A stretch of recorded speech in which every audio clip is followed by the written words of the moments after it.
Ah, Quando nós procuramos aprender mais sobre a lei de Deus no Novo Testamento, geralmente nós estudamos o livro de Romanos e o livro de Gálatas.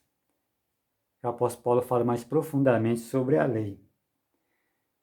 Agora, se tem uma coisa que fica muito clara, que o apóstolo Paulo fala, que nenhum homem, nenhum ser humano, ele pode ser salvo pela lei, porque se fosse assim, Jesus não precisava ter vindo.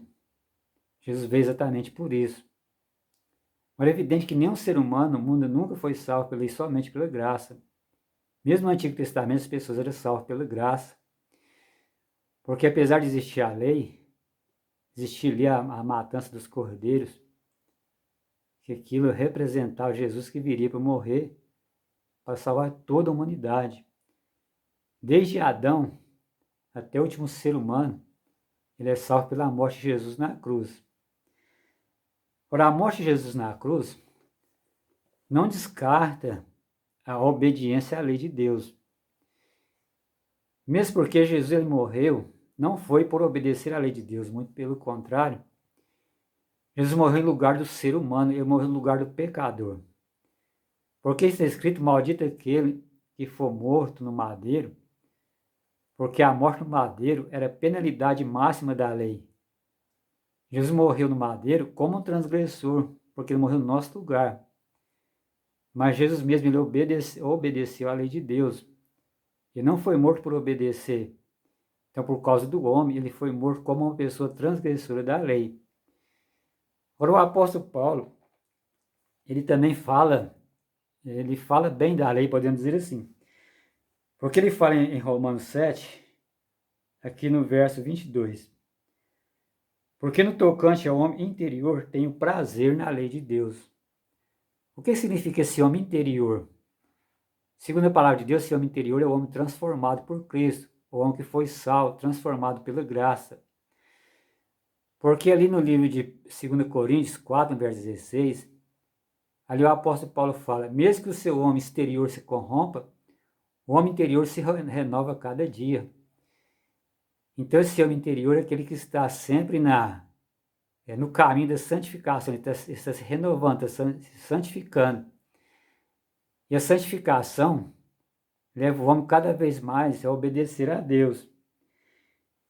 E aqui também no livro de Romanos, no capítulo 8, aqui no verso 4, diz assim, a fim de que o preceito da lei se cumprisse em nós, que não andamos segundo a carne, mas segundo o Espírito. Porque o apóstolo Paulo fala que a nossa carne, ela luta contra o Espírito. E ele fala também que a lei é espiritual. Mas nós somos carnal. Ele fala aqui, ó, Romanos capítulo 7, no verso 14. Porque bem sabemos que a lei é espiritual, todavia sou carnal, vendido sob a escravidão do pecado.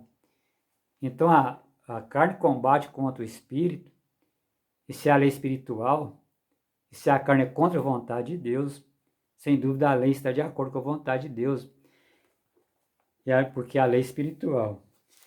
O apóstolo chega até a falar algo aqui no livro de Romanos, no capítulo 2, aqui no verso 13, o apóstolo Paulo diz assim, porque os simples ouvidores da lei não são justos diante de Deus, mas os que praticam a lei hão de ser justificados.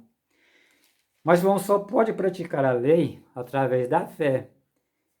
O apóstolo Paulo fala isso em Romanos 3, no verso 31, ele fala assim, anulamos, pois, a lei pela fé? Não, de maneira nenhuma. Antes, confirmamos a lei. Então, pela fé, o homem, ele obedece à lei de Deus. O homem é salvo para andar de acordo com Deus, de acordo com a vontade de Deus. Nenhum ser humano ele pode obedecer a Deus, a não ser que ele nasça de novo, como diz Jesus. O homem deve nascer da carne e do Espírito. Então, o homem que nasce do Espírito é o homem que é salvo. É o homem salvo pela graça, ele nasce do Espírito. Esse homem nascido do Espírito, ele vai andar de acordo com o Espírito. E sem dúvida nenhuma, ele, como diz o apóstolo Paulo, ele vai ter prazer na lei de Deus.